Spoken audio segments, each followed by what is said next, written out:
A wonderful good evening, everybody. Welcome to the Angewandte Festival 2020 and the panel Alien Life Between Brains, Bacteria and Matter. This event is being held in connection with the FWF Peak-funded Art and Science project Co-Corporeality. I'm the moderator, but I'm also the co-project lead together with Daniela Mitterberger and Tiziano Derme. And I also would like to take the opportunity to welcome people from the project team who I can see now who are online. Waltraud Hoheneder, Damian Minowski, Martin Gasser, and I hope I didn't forget anybody. We have a panel in front of us with a lot of different people. We have 90 minutes and the range of panelists is quite large, I would say. They're artists, curators, designers, architects, neuroscientists, and together we will explore new ways and practices to create an understanding of the relationship between humans, machines, and living matter. So to us, all matter is part of one world and is not separated from each other. And thoughts on communication between humans, their technologized environment, and living matter will be discussed or brought to the front, to the panel, illuminated from different perspectives. And hopefully seemingly unrelated worlds will be linked in our discourse. But before we get right into matters and presentations, I would like to welcome Alexander Damjanic. He's the director of the Center Focus Research at the Angewandte, and he's also the initiator of Angewandte Praxis, our cooperation platform here. And please, yes, it's up to you now to introduce the discussion. Yes, thank you very much for providing me the opportunity for this very short detour on the context of this very event here today. The purpose of Angewandte Praxis, so to say, is to give a sneak peek into projects developed at the University of Applied Arts. And this very peak project by this dear project lead team of Barbara, Daniela and Tiziano is one of these projects which is so important for to get the whole picture, a better understanding, not only taking the road in research via the scientific methods, but also follow the stream of the artistic methods in a full compensated, full scope picture for research development here. So we have a very, very interesting panel here today, and I thank you very much, the three of you, for bringing that together, all of you, and also other colleagues from the Angewandte involved in that. Hello Margarete and hello Lucie, for example, and also the others whom I can't now not only mention with all their names, but it's a great pleasure to have even not only all together with those people coming from outside to this very project, also to have these people from inside collaborating and coming together in this very project at once. I think this is a very good example internally and externally in the international relations of our research agenda, how you as a very good and best example do with your undertaking here at the university. So thank you very much for taking this stand and for following it and working on it together for the future. I'm really happy to have this also in the program of the festival of the Angewandte in this alternative mode, in this way, which gives us huge opportunities or good opportunities, and we're looking forward to the future of also having also physical crossroads, hopefully quite soon as well. So thank you very much. Have a great evening then. Barbara, please. Thank you, Alexander, for the warm welcome to this panel.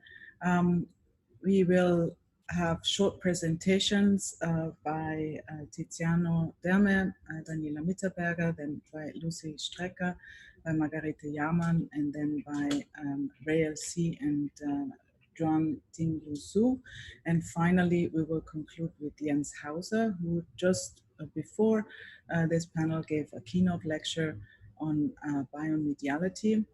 And well, I'd like to go right into the first presentation. if you have any, we will take one question after each presentation and have a little bit of conversation afterwards. So please write your question in the chat or just make yourself known, present via audio and video. The first speakers, and this is also the introduction to the project Co-Corporeality. First speakers are Daniela, Mitterberger, and Tiziano, Derme. Hello. And they work between art and architecture, and in their practice made, they're already concerned with issues of biomediality and artificial intelligence. And this is also, of course, the topic of co-corporeality, responsive spaces in the era of biomediality. Please. Good. I will start to share my screen. Yes, share your presentation. You let me know if everything works.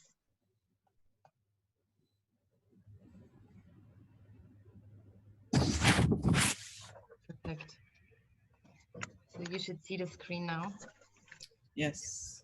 I think we can skip this slide. These are the people. Yes, maybe. We will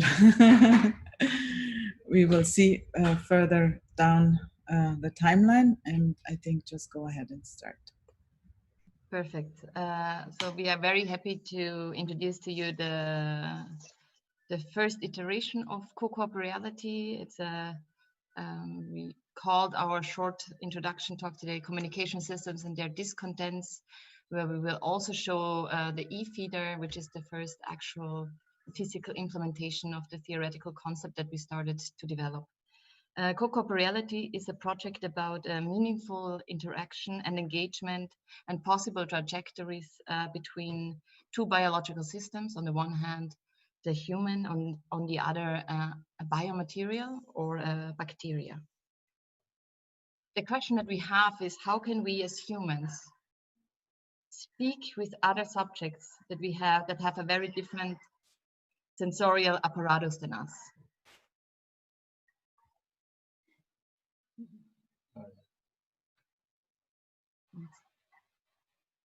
And how might they experience time and space differently to us? And all that is in relation to how we can communicate with them.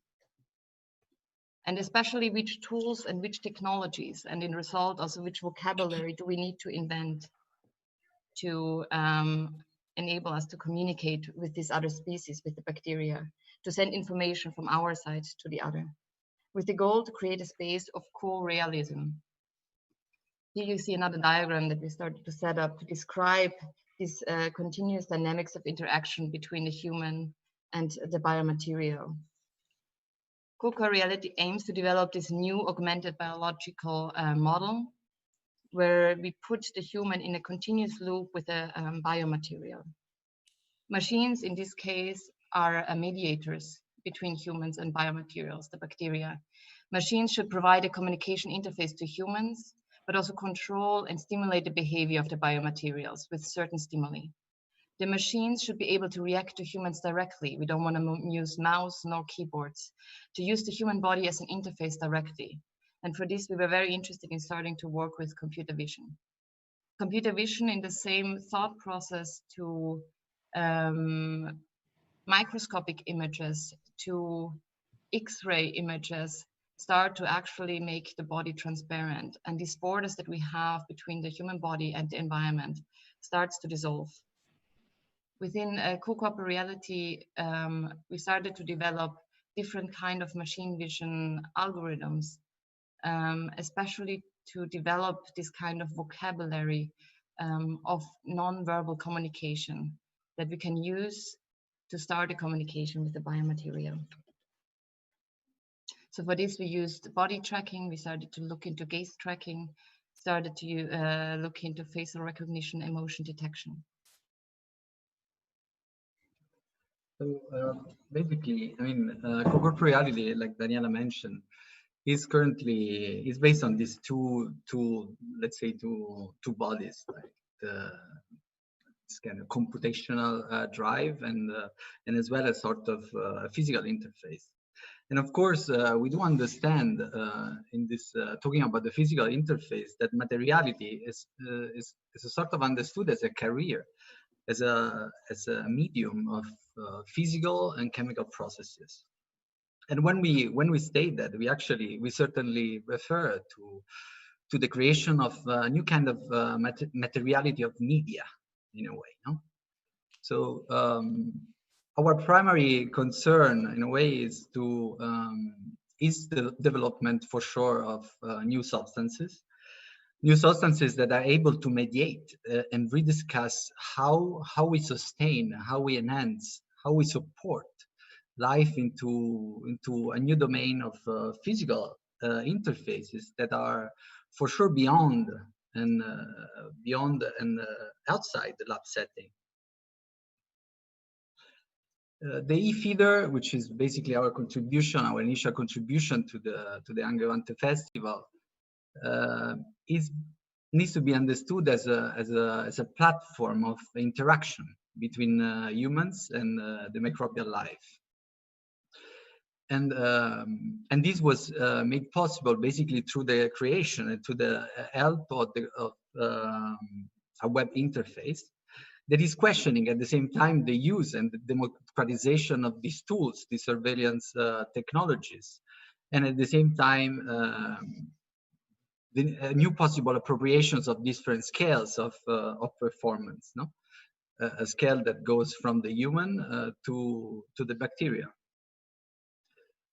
For the e-feeder, basically, we were culturing a very specific type of bacteria, which is E. coli, widely known as the guinea pig of the, let's say, the guinea pig of the current research developments in life science.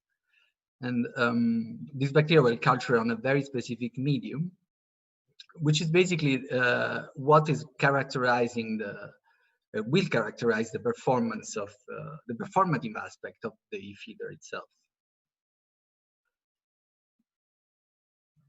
As I said, the e-feeder is currently made out of two bodies, let's say, like a digital body, which is this. It's basically a hack of Zoom. So basically, the users are coming to this virtual room. Their faces is constantly, let's say, recorded and evaluated. Their emotion is evaluated, and with their emotional, let's say, empathy to this kind of virtual room, they are able to activate an apparatus. Okay, this apparatus is currently stimulating the performance of the performance and behavior of the bacteria. Specifically, E. coli were cultured with two main medium. One is lactose, which is giving basically as a result of the metabolism of the bacteria this blue color. And another one was the introduction of this a very specific type of agar, this X-gal, which is conferring the bacteria this red color. So the idea was, of course, an interplay between what we can see and how the bacteria behave on a different time scale. So this involved, of course, talking. The idea of talking to different form of life involved the production of a shared understanding, no? And the production of a symbolic medium, where messages and information are never fixed nor stable, but they are constantly negotiated and reconstructed in this particular social setting. What you can see here is some pictures of the setup that we actually, so it's built up in the chemical institute in the university, where we started to temporarily put our sensor system main computer lab to actually start to interact with the biomedia. For us, it was very important to put the eye of the human, the observer, especially via Zoom, in opposition of the behavior of the bacteria. And we had very different challenges facing that, because bacteria are behaving in a very different way than we expect. The audience cannot expect the real-time reaction that we're used to because we are trained to understand performance as a one translation of human movement to the behavior of a material. And with bacteria, it's quite different. Of course, they're moving quite fast, but actually that's invisible to the human eye. But the change of the color that Tiziano was describing before actually allows us to understand that we are influencing the metabolism of the bacteria. And by visualizing the change of the environment of the bacteria, we start to understand actually our influence on the behavior. Yes, that was our short introduction of the e-feeder. You can visit it. It has interactive performance hours from 1 to 5 every day. That's the Zoom link. So you can log into Zoom. You need to be patient to be selected. Every 1 minute another Zoom visitor is selected. And your reaction, your facial expression, your emotion actually stimulates different kind of different nozzles are activated, and these different nozzles are actually influencing the behavior of the bacteria. We also want to thank, of course, the whole team. It's not just a few people. We are a very big team from the University of Applied Arts, from the OFI, and from the University of Vienna, as you can see here. And also on our homepage, we have a more precise or more condensed description on how this e-feeder is working, and especially with more descriptive credits who did exactly what on the e-feeder. And with that, we would like to end. If there are one question I heard we take now, if there's one question, we're happy to answer. Otherwise, we're happy to discuss the happiness of working with biomedia later. Thank you very much. Yeah, thank you, Daniela and Tiziano. Well, we have a little bit of time. I think we should take 1 or 2 questions, or we can also, if there are no immediate questions, we can also maybe ask Damian or Martin, who were heavily involved in the production of this installation, to also maybe add something which has not been said yet to the e-feeder. Is there any questions? Maybe let's start with this. Yeah. Maybe I shortly, a very short one. Margarete, If you watch somehow, do you also intervene into the process somehow? I don't know. Or is there a perspective that you want to integrate this eye of the beholder, the spectator, into a participant or anything? Yeah. Exactly. So like for now, it's kind of a waiting line. So that means one person can intervene at a time. And that's also why it's communication and discontent, because we said we also understand the political realm of actually you manipulate this kind of future of the bacteria. And I think that's also one of the big discussion points that we had, where we said, for now, we understand that the vocabulary we are developing is at the beginning, but in the future, we're very interested in developing it further. So I think that's something that we really discovered while working with biomedia was the slow development, like step by step, you're getting closer to it. Like just understanding how you can influence the growth of bacteria in a kind of predictive way was already very difficult for us. But for now, the visitors can interact in the growth of the bacteria, and the growth of the bacteria is then visualized with different media that is mixed that is stripped onto the bacteria. So you're not literally, you're seeing on the microscope image the bacteria itself, but the color change that you see and that you're also influencing, because you're influencing the growth of the bacteria, is can be seen in the petri dish itself. Yeah, there's one other question. If I can add maybe something to the question of Margaret. Okay, Tiziano, yeah. I mean, for sure, the use of machine vision in this case is quite a problematic one in a way. So it's actually because those technologies are completely, completely full of biases, or they are unstable, or natively they are wrong in a way. So the idea of introducing, for sure, a different perspective from the one that is evaluated, it would for sure introduce, you know, a different, probably a different way of embedding a multitude of data acquisition and overcome this idea of this the problem of the bias could be. But for sure, currently we wanted to really use it as a provocation as well, to use the Zoom platform as a provocation, but as well to use these happily technologies somehow in a way that potentially they can inspire different debates. Okay.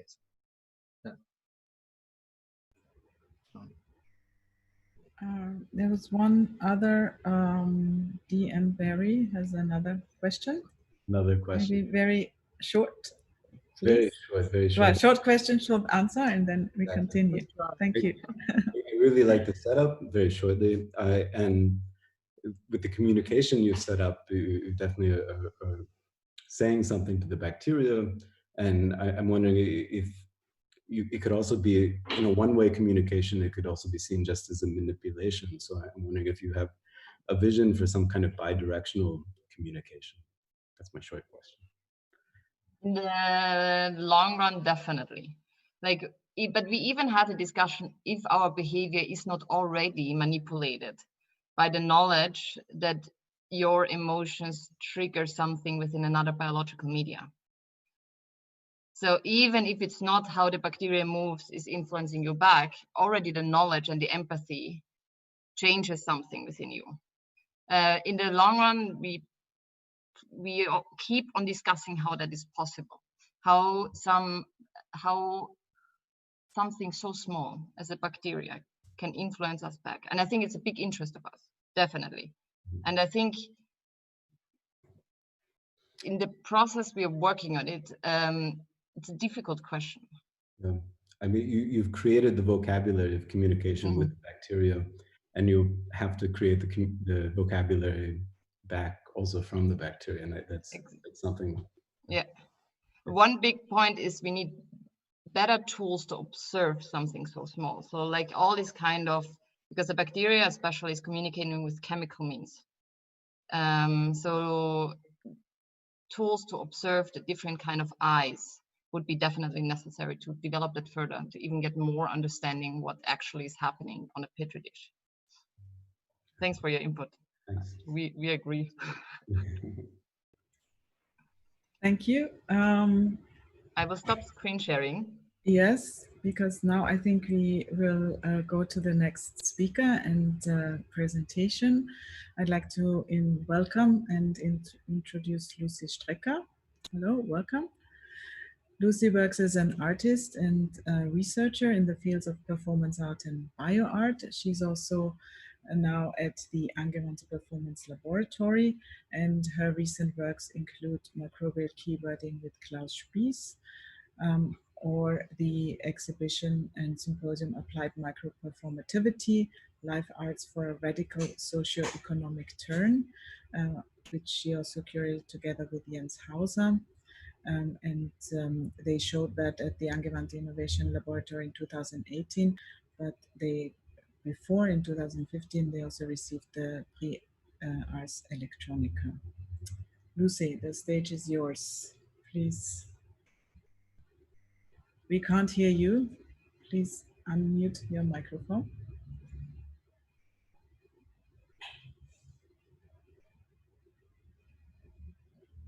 I just would like to quickly add that the symposium we have already introduced was curated together with Jens Hauser and also Klaus Spieß. So just to have this here mentioned before I start.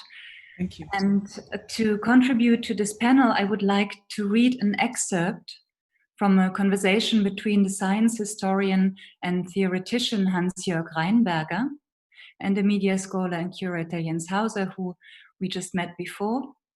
And that will appear in the special issue on microperformativity to be published by the Journal of Performance Research in September 2020. Also here referring to the Symposium Applied Microperformativity in the frame of the FWF Elise Richter Peak project, The Performative Bioeffect. The discussion participants will be called by their initials. Hans-Jörg Reinberger as HJR, Jens Hauser as JH, and Lucie Strecker as LS. JH.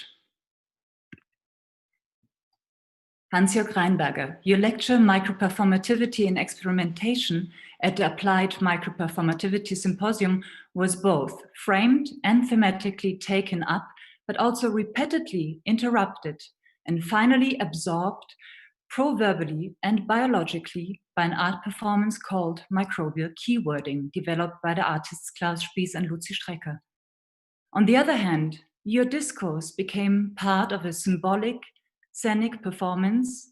On the other hand, the phonemes you articulated flowed into a microbiological process on a truly material level. The pH value dependent on the phonemes in the oral flora of your mouth was measured, and, depending on this, pheromones were released to microorganisms with the effect on these microorganisms on a level other than the linguistic, ultimately producing sense. Speaking about biological processes acted as a stimulus in real microperformative biological processes. How did you feel about this experimental performative situation? HJR. On the one hand, it fascinated me. On the other, it disturbed me. I was talking about the laboratory as the context in which such microperformative processes are used to generate knowledge about the living beings involved and, in a sense, make themselves speak by creating plugs with different fringes and colors in a petri dish, thereby sending meaningful signals to the experimenter, who in turn translates them back into the research process. In the experimental process, something like an endless loop is created through the interaction between the human performer and the viruses, which attack bacteria according to their own specificities, get them to burst, and thus generate forms of visualization. This kind of feedback on the microperformative level is what I described in my lecture. And in the context of the festival, it seemed to me as if the whole thing was being reproduced on a metaphorical level, with the same elements I described from the laboratory context. Microbes that only grow under certain conditions, dependent on the pH value, and need their very specific environments. So I felt somehow torn between alienation effects and moments of recognition. LS. If we use terms such as sense or metaphorical, the claim of the artistic intervention microbial keywording is nevertheless the processes actually take place at the biological level in real laboratory apparatuses. It is that petri dishes are actually inoculated with the speaker's saliva, that the microbes' behavior and their protein structure changes beyond the metaphorical. We have tried to bridge the gap between the abstract, linguistic, and the somatic levels.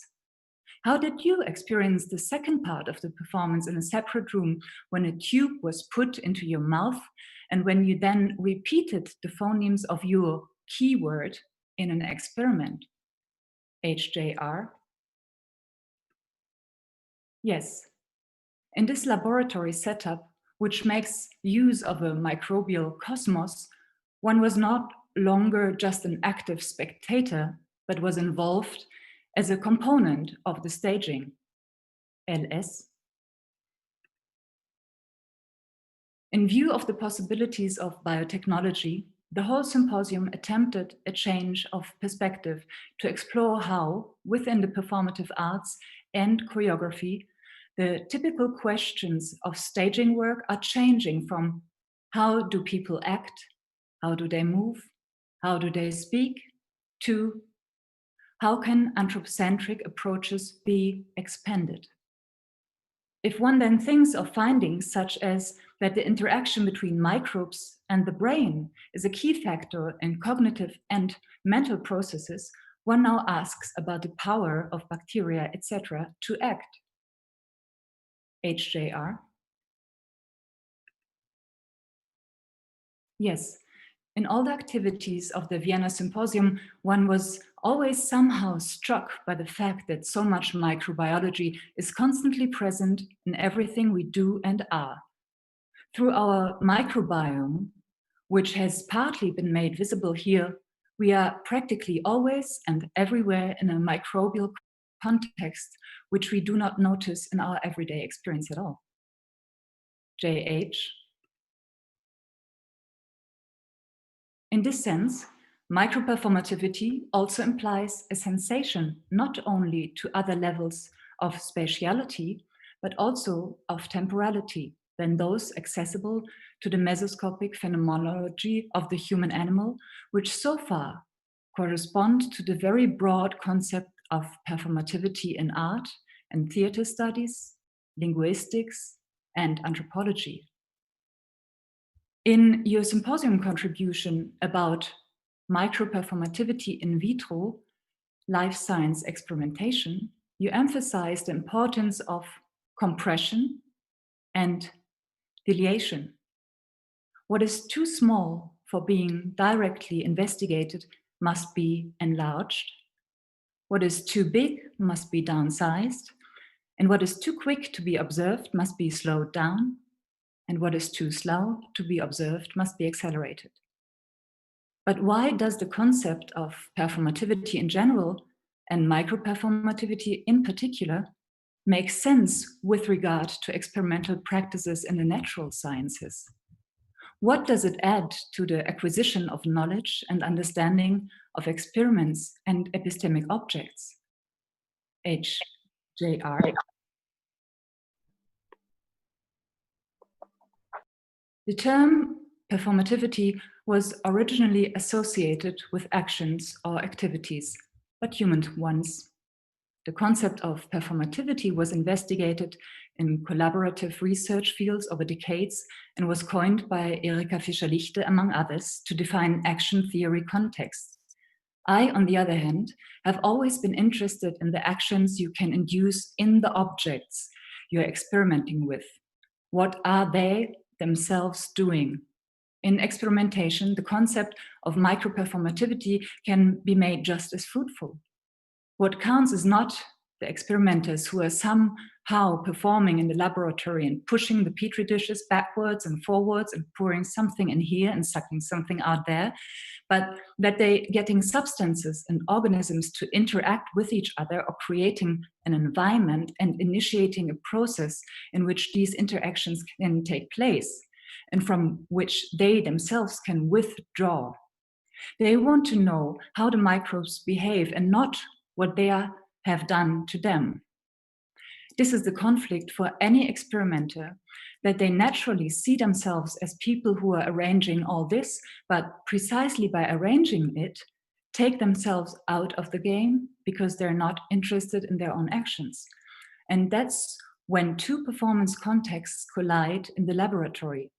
That's what's really exciting and interesting for me. And these microprocesses, which are a rule and not accessible to our senses at all, are amplified so that we can perceive them. LS. You always emphasize the importance of the milieu as an artificially created environment and ask to what extent natural processes are still shown or mirrored here, or whether the artificial environment alienates the objects of observation so that they really react differently. HJR. To be able to represent a biological reaction taking place in the cell, in the test tube, I have to destroy the cell. To learn about life in an in vitro or test tube experiment, I smash it to pieces and have to separate one reaction from all other reactions that normally occur simultaneously in the cell. I assume that what I see there is a mirroring of the intracellular processes, which in this performative context, it is not, rather it is the performative context that creates the situation or the illusion. This is the contradiction, or rather the tension, from which the whole experiment lives.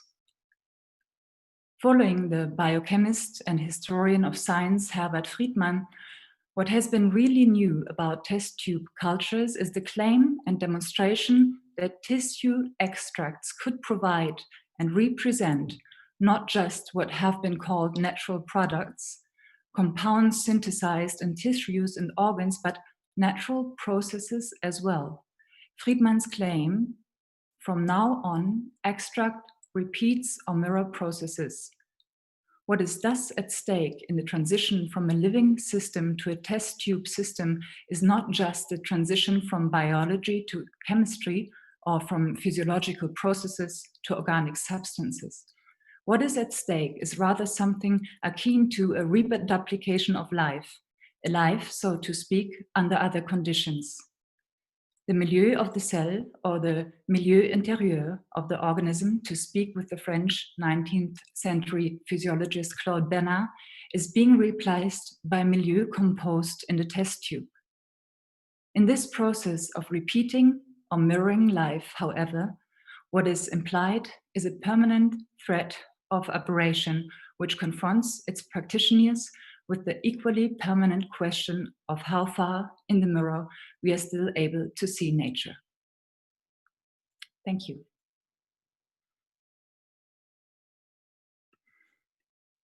Thank you so much, Lucie, for this great performance and insight into different kinds of conversations. Does anybody have a question? No? Okay, I'll have one. I wonder, you've been, for a long time, you have been developing the topic and also performances around micro-performativity. And I wonder, why is this topic so dear to you or important? And why do you think does it matter? I agree that there's a limit to the human expression in these times, and opening it up towards a sensing and an extended sensing towards nature, to me, includes these other than human entities. I've been brought up in a context where actually the man on stage was the center of attention, and to leave this without leaving the possibilities of being included in this dialogue is something I keep questioning. Thank you. Any other quick question? Yes, please. And again, I'm sorry, I'm so vocal, but the whole discussion is really interesting for me as a scientist. And Lucie, really, there were many points I'd love to discuss. Really nice, but towards the end, or at the end, you were talking about this, what I would call reductionism in science, like taking life into a test tube and talking about it as being kind of a threat to, or a threat of replacing life. I think if I understood it right. And as a scientist, my concern with this reductionism is rather that that it's a threat to how we see life, that we think that if it happens in a test tube, it happens in real life, and that's very problematic in science. So I don't see it so much as a replacement as much as being something that could misdirect science and lead us as scientists or society kind of in the wrong direction. So I'm not sure if it's we can talk longer about this some other time, but I'm not sure if it really. Yeah, it was actually an advert for the journal to come about. No, it's exactly. This is something we should definitely discuss. And yeah, cool. Thank you so much. Thank you for your question. I think we should head towards the next speaker, Margarete Jahrmann. She also, I would say, she also shares the, how can I say it, that she wants to heighten the human perception, but in different ways, like Lucie, or what I understood from Lucie. Margarete Jahrmann is a media epistemologist and an internationally well-known artist in the topics of activism, urbanity, and play. And she's also the designer of numerous art games and game artworks. In her field, she also holds professorships at the Angewandte in Vienna and at the Zurich University. And she also received the Prix Ars Electronica in 2003, amongst other prizes. So I think without further ado, Margarete, the stage is yours. Please start your presentation. Yeah, thank you very much also for the kind introduction. And yeah, media art follows me. Also, it was this year with the media art prizes of the city of Vienna. So it is connecting all the time. But what is it? Is it inner space or outer space? That's what I want to question. And that's what is linking me to Barbara Imhof. That's why I show this wonderful image of a meditation about inner space in outer space. And this is epistemic objects and epistemic spaces that we want to open with a lot of performative settings. And I want to speak briefly about and take up the introduction of and the keynote of Jens today and of the discourse that was following, where alien milieus are discussed. So what is an alien communication, you said, and you speak now about the whole experimental system, and I take up this challenge of an alien milieu, enter the critical play with AI, with emotion recognition that you had, and discuss further inner self and passive input devices. So not the active clicking, activating that we are used in socio-politically trained to, but also to have a passive milieu where we are not necessarily acting by will, but acting by intuition, acting by being together into a neuroscience responsiveness as a topic. And that's what I want to show from yesterday night. That's what we were having here at the Angewandte Festival, where we had a sort of milieu that we were introducing with chat in participations. And I was participating also as LS, Lucie. I just noticed it's Ludic Society. But we were having instructions from an audience and putting in the brain, the passive interface, the brain data, in order to generate a pattern by going into interaction with a remote audience, with a remote environment. And it was quite important to play with this empty space that I'm showing right now in relation to the inner space. And the image you see is a connection of two brain-computer interfaces that form one patterns. And the more people we have to log on with interfaces, it was planned for 4 to 5 people originally who could not all log in for personal reasons. But this was a milieu. Is it alien or is it very inside? This is for sure alien. I hope you all can hear me. I was a bit stuck, but I think it's fine, or it is okay? Okay, thank you. Thank you, Daniela. So for sure, the technical setup is very alien. So I felt it every evening for the first 14 days of the lockdown. We were broadcasting every evening from home with such a similar setting, and now every week. And I feel totally much more alienation than I felt before. On the other hand, connections that are arising, and these dots of the different data that we transfer there live via the internet, this is a critical play from my point of view, and also for the participants, because they also get an agency to generate an object. It reminded me of your e-feeder, to generate a collective piece in a way, but also a joint alien thing Have fun.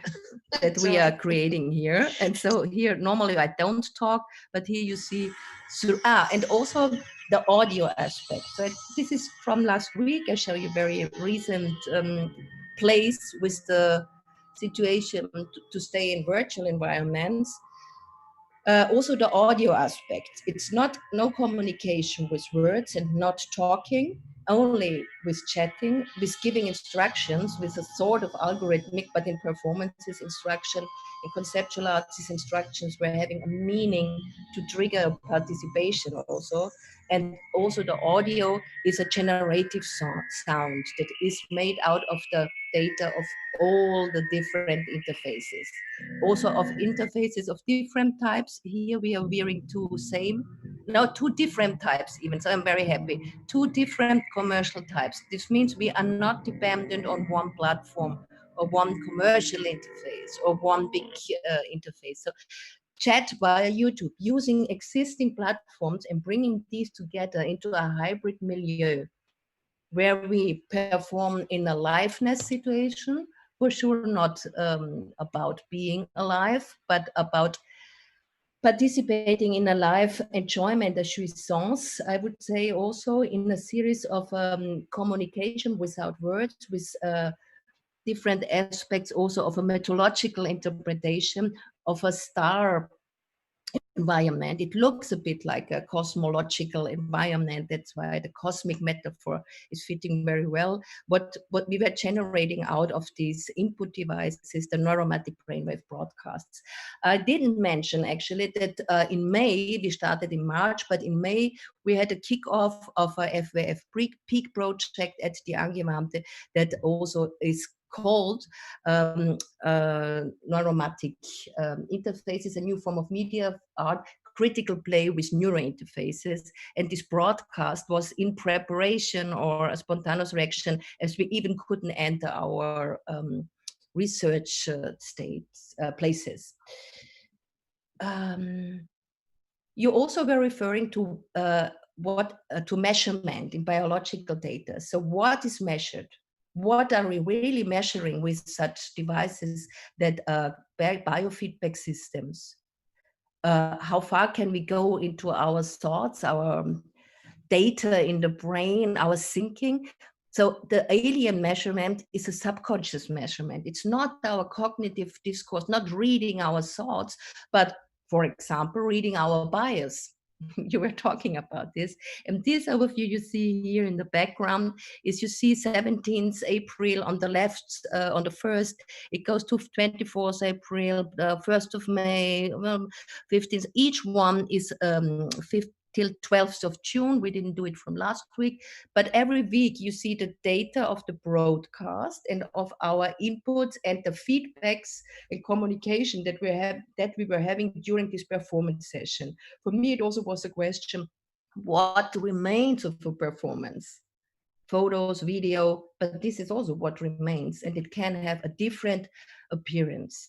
It can have its own life if you want. We can have a meditation and we can have a new connection and different appearance in this critical play with the neurointerfaces, where we go in an exchange into a hybrid, in a milieu, let's say, with the experimental system in an artistic research setting. That is an interest that I have at the moment, and where I hope and think that we can link among different research projects. I'm happy also, and thanks to Barbara again for this resistance to the digital imperative of online liveness in times of pandemic situations, personal measurement and biodata contribution. Neuromedical devices will be reconstructed by allowing insights into brain function. But using these interfaces as creative output devices as a participatory and creative tool of art. So this is the aim, a creative tool to change these interfaces allow us to address this research question in an artistic way. Brainwave broadcast Actually, we were using only refer also to the research contribution that we have at the moment at the Wissenschaftliche Fokusforschung, where you can have a look to the full length of this video. So Alexander will for sure say something more. So it is about, this is here, this von Ramon y Cajal, the drawing from an artist who was a neuroscientist also. Very intense in the development or in the discourse about the neuron as a single neuron or as a network concept, where different opinions were melting together. So that was before the modern sciences, let's say, started. And this critical play with AI was also a starting point for me with this project. In the background, you see the same neurons with the green Alexa fluor green fabric that I was producing for an installation also. And this was an installation in January, shortly before the lockdown, also at the Angewandte Innovation Lab, where emotion recognition was part of an interactive play with face recognition, emotion recognition as a close connected approach, where we go into further exchange, I'm sure, with this research group that is presented now with the Co-Corporeality project.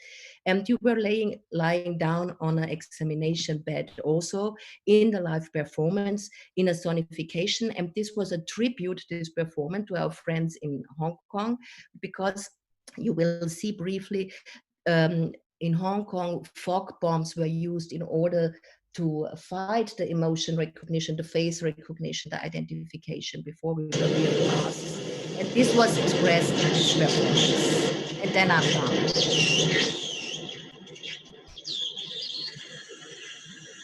I'm going into a hybrid with the devices.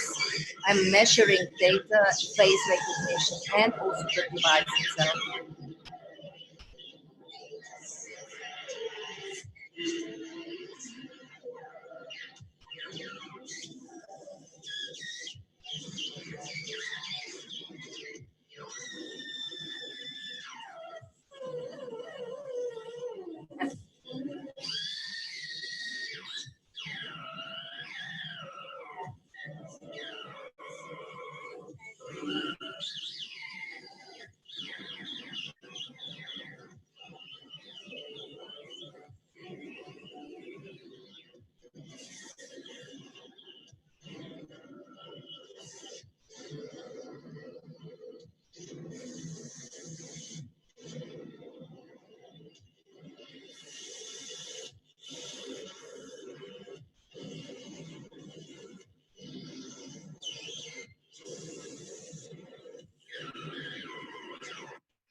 So thank you. Those who were there know it ended in total fog that I cannot do right here now, but thank you very much. That's it.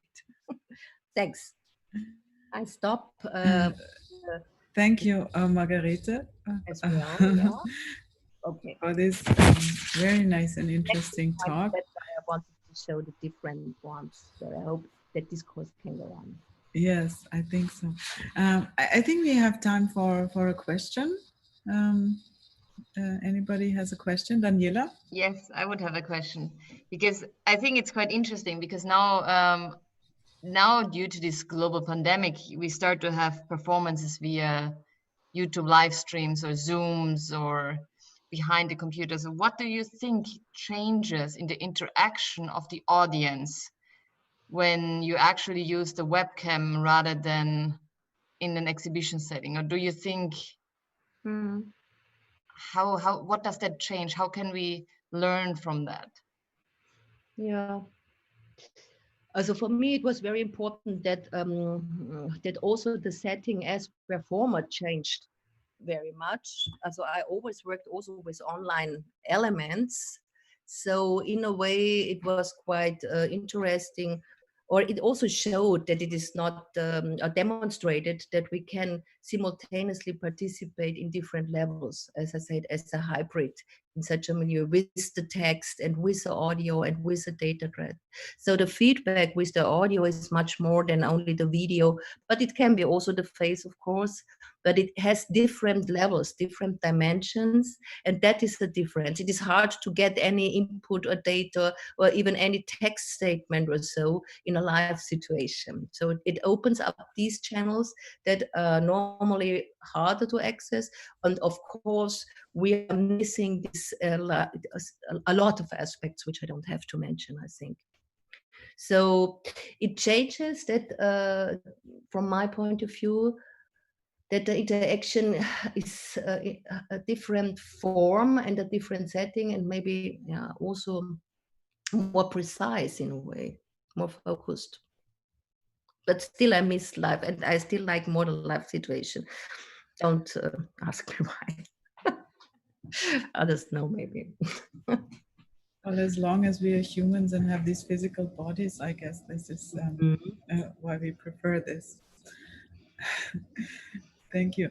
I think one other short question, if there is any.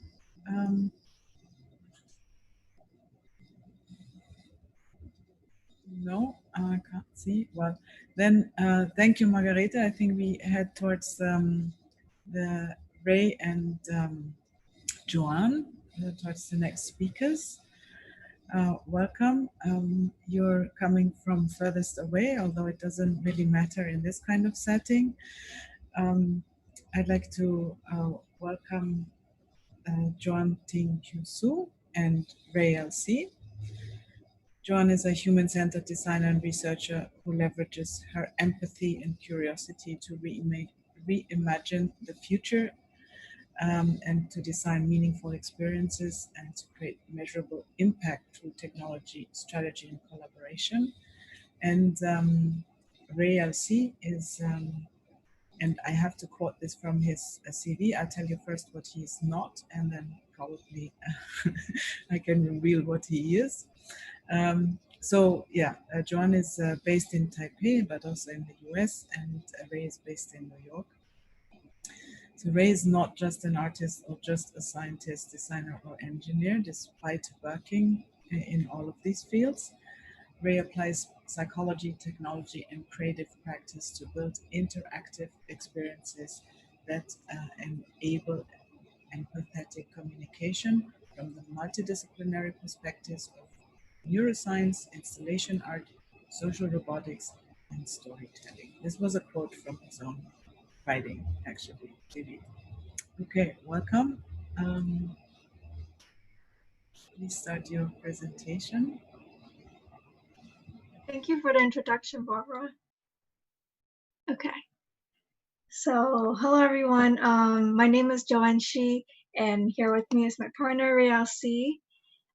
So, given the Co-Corporeality's investigation of interaction between human and living matters of vastly different scales, Ray and I also want to take you into a different dimension, the quantum role, to explore quantum matter interactions. So today we'll explore the uncertainty of particle interaction in the quantum scale and connect those unfamiliar interactions to the human uncertainty, especially given the current global situation. I want to start with a personal story first about uncertainty. So I grew up in Taiwan and moved to the US in 2014. And fast forward to March 2020, this year, I graduated from my master's program, and I was planning to start a career in Chicago.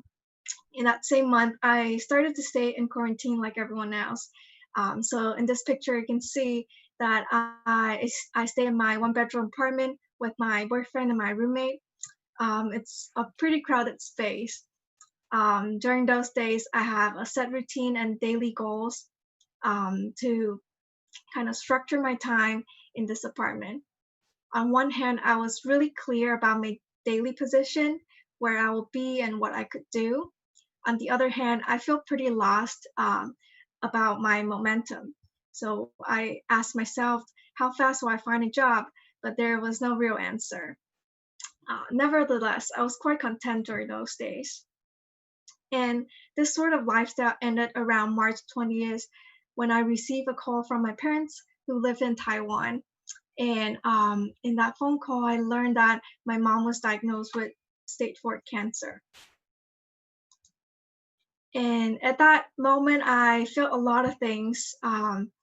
It feels like my reality was flipped upside down. And I felt my body and my mind trembling. And, you know, there's that vibration that continues and never really goes away. And I could no longer imagine where I'll be tomorrow or in a year. Will I be in the same apartment? Will I be on a flight? Will I be in the US or will I be back in Taiwan? The probability of my day-to-day position and the routine suddenly become unclear, yet I was really clear of my momentum, my eagerness, and my energy to be the support of my mom. And that has become the driving force of my new lifestyle. I'm now back in Taiwan, adjusting to this new lifestyle. It is exhausting at times, heartwarming at times. They both come from that same vibrating energy within me. And this huge transition of two different types of uncertainty probed me to further explore what uncertainty means in different contexts. And I'm a designer, but I'm also a physicist. So as a physicist, I look into the quantum world. So in the quantum world, there is a phenomenon called wave-particle duality, which states that any quantum matter could be described as a particle or as a wave. For example, an electron could sometimes behave like a ball bouncing from one place to another, you know, like this graph on the left-hand side. But sometimes it could also behave like a wave. So like a string on your guitar, it has a certain tone and frequency, but the location of the string is harder to define. And this particle wave duality results in the uncertainty principle in quantum physics. So for particle-like behavior, we could easily determine its position, but it is harder to predict its momentum. And for wave-like behavior, it is the opposite. We are certain about its momentum and frequency, but it's hard to determine its position. And weirdly enough, those two behaviors cannot be observed together. And I found this uncertainty principle not only fascinating in the quantum scale, but it also somehow connects to how I view uncertainty in the human scale. So now zooming back to my human story and back to the human scale. I almost feel like a particle during my time in quarantine in the US. I'm very certain about my position, where I am, and what I could do, but I was lost about my momentum. I was lost about my mental energy of who I will become. On the other hand, as I was coming back to Taiwan, I feel more like a wave. I feel the vibration within me. It's loud and clear, but I'm uncertain of my position in the routine every day. This uncertainty model exposed the trade-off of between to be and to become. And as I start to embrace this model, I start to feel a sense of calmness. When I don't know who I will become, I try to focus on who I am right now. And when I don't know exactly who I am in this moment, I try to focus on my momentum and who I can become in the future. And so that's a little interesting translation between quantum physics and uncertainty in the human scale. And Ray will continue to explore the uncertainty in human scales and how these trade-offs could mean to us. Thank you, Joanne. So I'm going to start from the other end and think about it from the human perspective. And as we all know about coronavirus, you know, there's a lot of uncertainty involved. You know, what's going to happen next? Is there going to be a vaccine? You know, when is it coming back, etc. There's certainly a lot of economic uncertainty and also societal impact, and we don't know how long this is also going to last. And I also want to highlight some of the more important things that less people have been thinking about, and that's another effect of COVID-19 is causing dangers in the way that we have anxiety and anxiety in our relationships and our inability to communicate effectively because we don't no longer have face-to-face communication. But what we decided to think about is actually from another point of view, is that actually, despite this, we actually really crave uncertainty in our lives, right? So this slot machine basically is thinking about the times when we really get addicted to playing slots, for example, because we crave that uncertainty that's involved. We also see it in all kinds of situations in our life. For example, sports and games and new relationships. And like, why do we like horror movies? Well, horror movies are really entertaining because there's a lot of uncertainty involved. And so I thought about this actually from my own, childhood point of view. So I want to take you all back to this dream that I've had since I was, in the kindergarten days. And so imagine this like perfect kind of blank space where everything that you have and desire and imagine is possible, right? So whatever you dream of, it will materialize out of thin air almost, right? So the form of the architecture basically gives you whatever you wanted, right? Now, if you think about this sort of an alien life that we have, it's actually kind of boring, right? What makes this kind of life tolerable is actually instead of this being this utopia, you actually want to now have you want to actually have a single plot of place where this uncertainty and this intrigue is sort of localized in some ways. And that single plot is this kind of small city I have indicated on this upper right on the diagram. And this picture is sort of a representation of my entire dream. As you think about it, it is actually something that we actually necessarily need and something that we need to embrace even during these quote unquote uncertain times. And so, for example, some of the things that we can imagine during this uncertain time, why do we give to each other, right? We don't expect anything back. That's the way that we process uncertainty. If we did, then we would have a certainty of what to receive and how people would respond, for instance. Also, you can remember the situation of like imagining, right? So in these times when we don't have the ability to really communicate as effectively with each one of us, we actually have to communicate using imagination. We actually can't see. And that uncertainty actually drives this intrigue. And so that uncertainty actually gives us this hope that we have in this world. And finally, I think most importantly, in regards to relationship, we actually have to now trust without actually knowing the specifics. And in fact, it's kind of a trust not only of your partner, for instance, but it's also a trust of the way that you two are basically progressing together, or us as humans are actually progressing together over time. And it is the case that we're trusting that progress, and however way we end up, we are actually still in it together in some sense, even if we don't know what about each other, because we don't have that day-to-day knowledge that we have with each other. And so I just want to summarize, getting back to that level of the of quantum mechanics that we have before, that Joanne talked about before.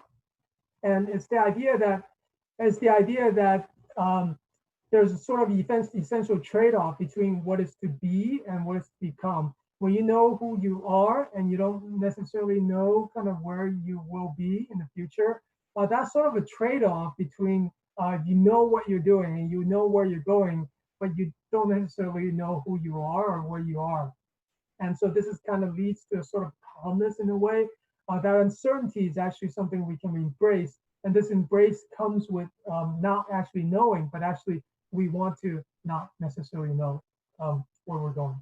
So I just want to also thank everybody who's been involved in our project. There's also sort of a web experience that we've been starting to do, and Rudra and Ting-Yu, who are involved with that project, in the future we'll be basically creating a web installation of these ideas and kind of a game for people to go through. And so I want to thank them as well. And I want to also thank Co-Corporeality, of course, and also all the other panelists. And I feel like this is such a really intricate fit of the way that these puzzles of all the different projects that we've been shown here come together. So thank you very much. Thank you, Ray and Joanne, for your presentation. Is there any questions? Anybody has a question? Yeah, Margarete, please. if I might, yeah. Thank you, Joanne, for your touching presentations. Thank you, Ray, for also having this excellent project introduction of this uncertainty is my question. So you, because do I understand you right, that this uncertainty is also one of your main focus, and also there is this wonderful book, The Cunning of Uncertainty, from Helga Nowotny, where she also speaks of this craving for certainty and uncertainty then as also a chance and in context, and also what are the positive aspects of it, or is it something very ambiguous for you also? And how do you implement it? Yeah, I guess I can start. Thank you for the interesting question, and thanks for the reference as well. We basically did a lot of research into kind of uncertainty in these times, and also thinking about what it is like. I think one of the things that you're pointing at makes sense, but we also kind of thought about it in the sense of like in these times it's actually kind of a paradox because everything's kind of flipped out upside down. So what we consider was things that we can live through, for example, and relationships that we have actually kind of goes backwards, sort of. And so that's, I think this is why kind of where we started from the thinking is that it's sort of a paradox of uncertainty where you actually embrace and enjoy and like it and love it, actually. And actually that's sort of involved with something we haven't talked about here, but the way that we deal psychologically with uncertainty. It's kind of a well-known sort of research in psychology, and we dug into that. That basically indicates that actually, for example, if you want to get yourself not to do something, the way to do it is not to tell yourself not to do that. The way is actually to ignore it. And this is sort of our kind of paradigm with uncertainty as well. And the idea is that actually by loving it, not just accepting it, but actually loving, falling in love with it, that's how you kind of move forward, right? So anyways, I think this is a little bit abstract so far. We are creating that web experience, and I think we'll be able to demonstrate more of these ideas more concretely in that as well. Yeah, and just to add on to that, kind of our viewpoint is just like Ray say, looking at how to embrace uncertainty, despite of this trade-off of not knowing about a certain thing, and applying the the nature of uncertainty principle in physics, kind of being okay and being fine with the fact that we don't necessarily always know all the information about a particle or a human being, and yeah, that's kind of where how we view the uncertainty. Thank you. Is there another question by somebody?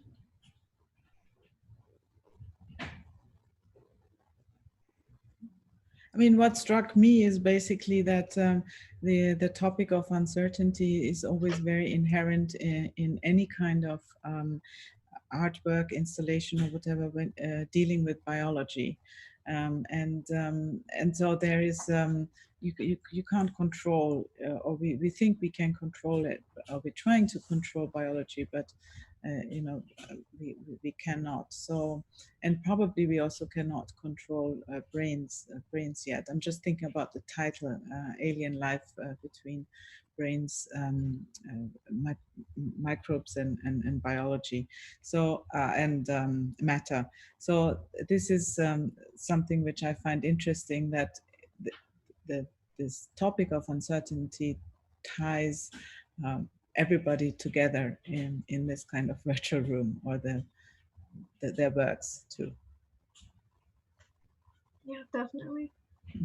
Yeah, I mean, I also wanted to say one more thing is that actually we didn't necessarily talk about it in that context, but actually it connects with what Lucie and James was presenting in some ways as well, because you know, you can also think of the uncertainty principle as a way of the observer and not, you know, basically not knowing how to, you know, piece out the details when you're observing, and that there's necessarily an uncertainty about a trade-off really between different pieces of information that's possible. And if you think about human terms, that's also kind of one way we can think about, like, for example, if I'm a sort of a journalist, you know, from a journalist viewpoint, if I want to get to know someone, well, one of the things that we thought about is actually there's kind of two ways of being there, right? There's one is you try to get to know someone, but the other way is to try to actually be that person. And when you do one thing, you're less well on the other, right? So it kind of connects with, you know, Lucie's, you know, work, and I think everybody's work is actually super fascinating. Thank you. Any more comment?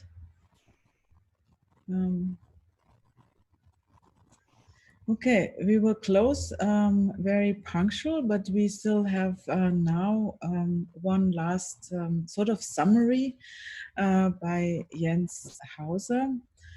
We agreed in a preparatory meeting that we ask Jens as a curator and theorist, scholar, to actually give a summary of all the presentations and maybe contextualize them in the field, which is well, probably a little bit broader than just biomediality or bioart.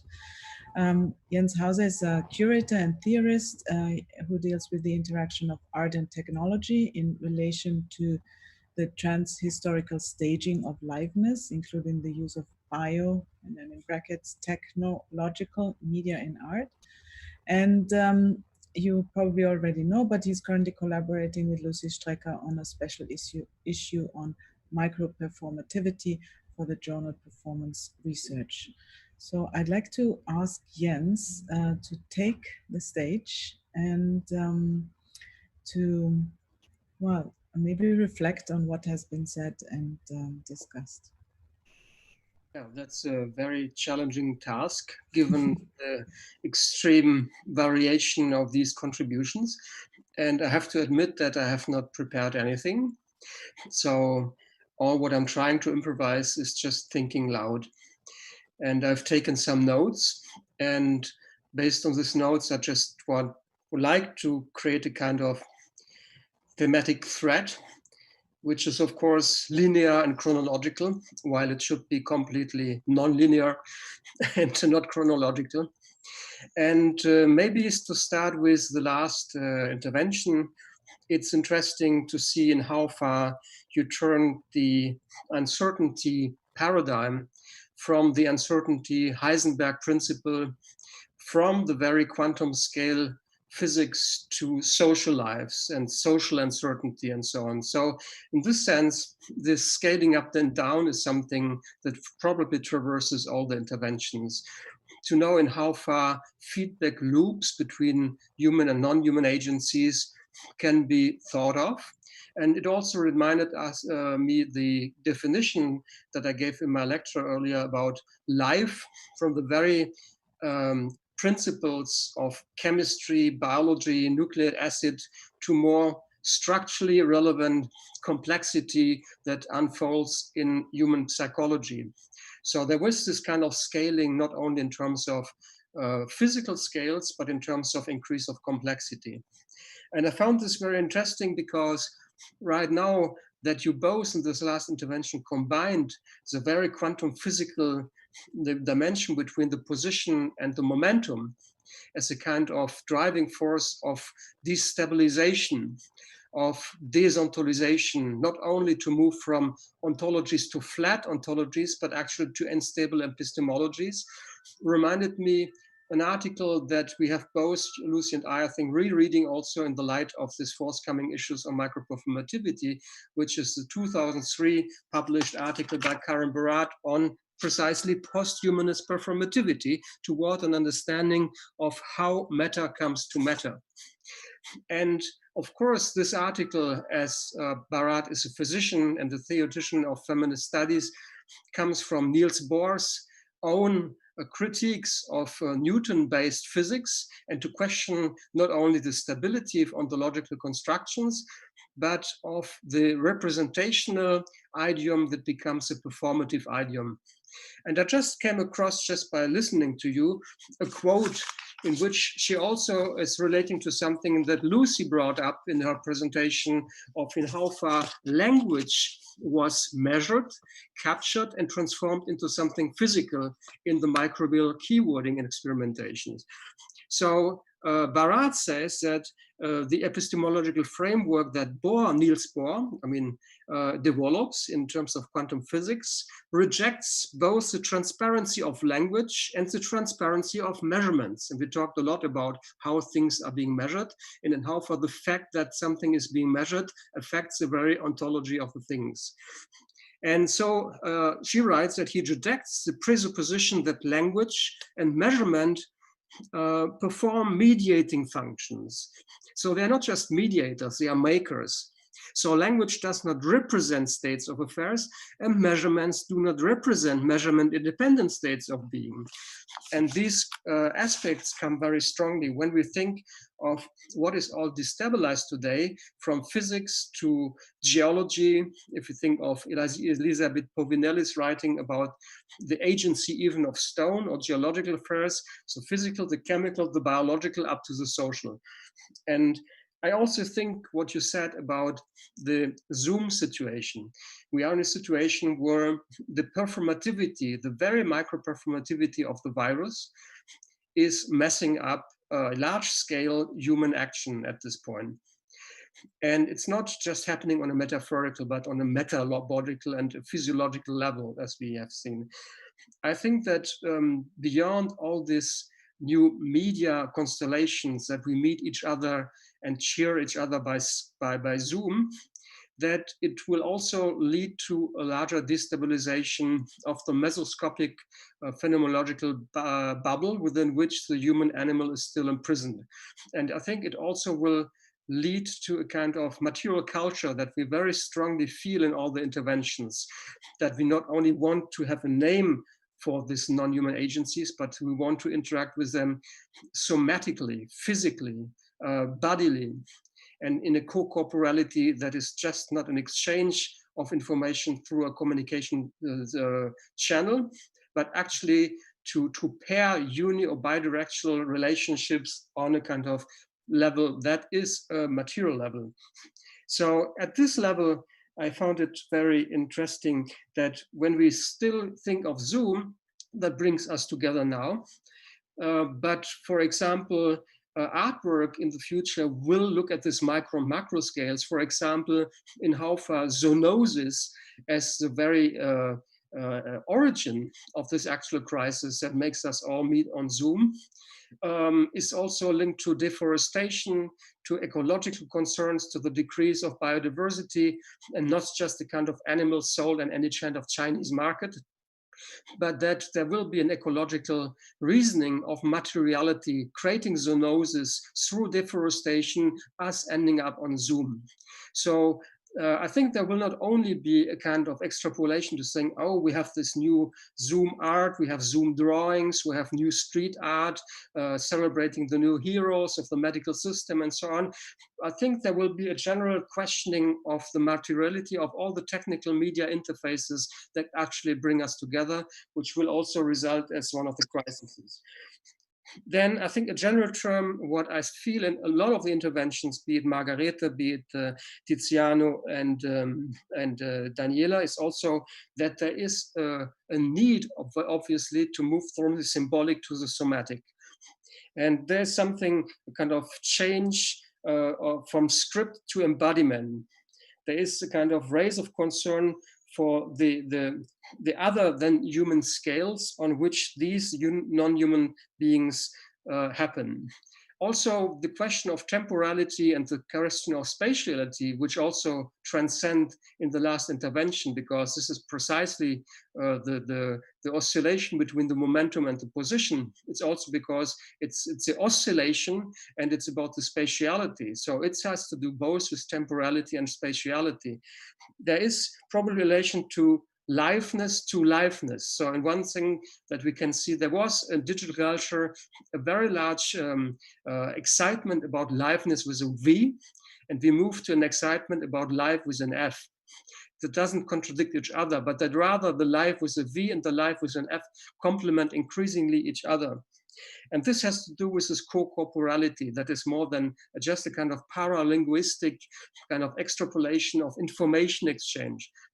And talking about information exchange is, I think, something that also moves into other direction when we think that maybe what is important is not what is informed, but what is interpreted.